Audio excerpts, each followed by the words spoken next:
Hi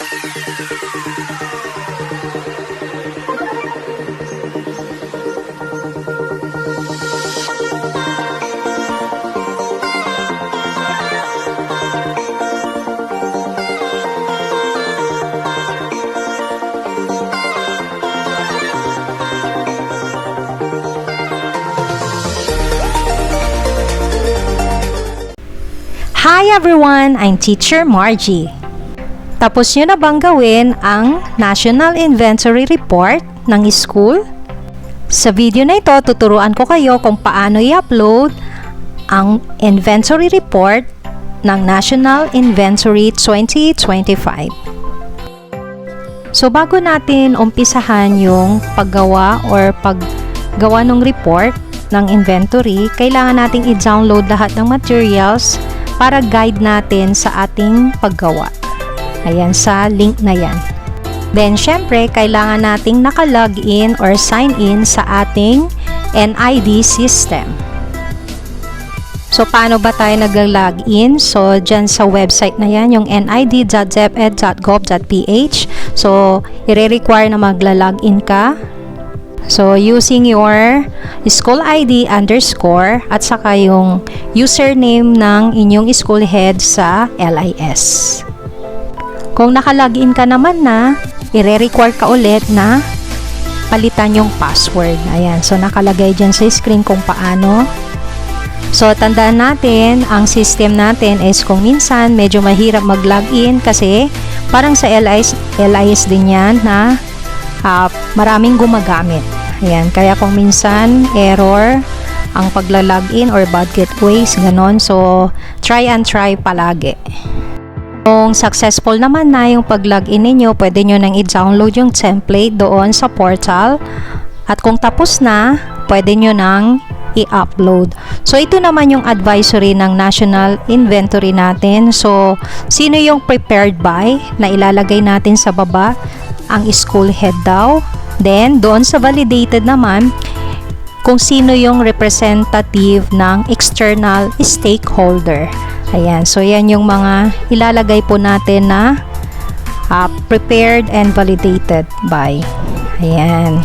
So, ito yung dashboard ng ating National Inventory. Ayan. So, school dashboard natin ito. So, paano nga ba mag-upload ng file Excel na ginawa ninyo na form? Ayan. So, ito yung form na i-upload natin. So, itong form na ito, din-download din natin yon sa website ng NID. Ayan. So, ito yung official na na-download natin. So, it's intended for your school only ito kasi ang gagamitin natin na username is yung sa school head natin. Ayan. So, ito yung form na ito. So, kung tapos nyo na, pwede na nating i-upload. Ayan. So, tignan natin doon sa portal. Balik tayo doon. So, i-click nyo lang yung blue button. Ayan. Then, click upload a file. So, hanapin lang yung file na yon. Then, next is click validate file. Ayan. So, makikita natin hindi siya successful kasi meron siyang red mark. So, parang BIS na pag may discrepancy sa ating data, sasabihin naman niya kung ano yon. So, meron tayong isa na mali.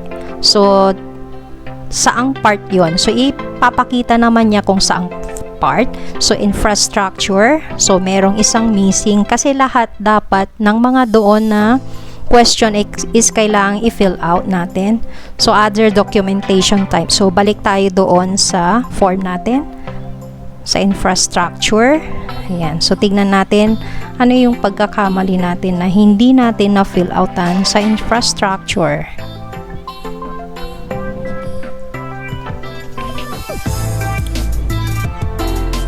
Ayan. So, makikita natin dito sa proof of ownership. Ayan. So, dito, meron tayong nakaligtaan na sagutan.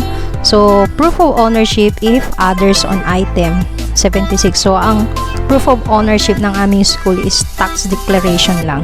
So, Kung yun lang ang meron sa inyo na document, so ang ilagay na lang dito is none.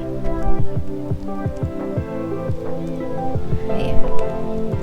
So, tignan natin kung na-fill outan na natin ito is maging successful na ang pag-a-upload natin.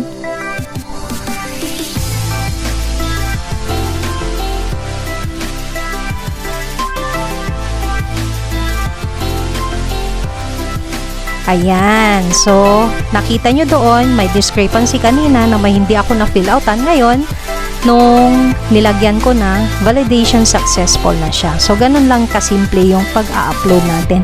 Then, wag rin kalimutan na pindutin itong import data and remarks. Ayan. So, okay na. Wala na po tayong problema doon sa ating form. Ayan, so ganun lang kadali ang pag-a-upload ng ating file. So sana nakatulong itong video na ito para ma-upload nyo na rin ang ginawa ninyong inventory sa inyong school. Maraming salamat!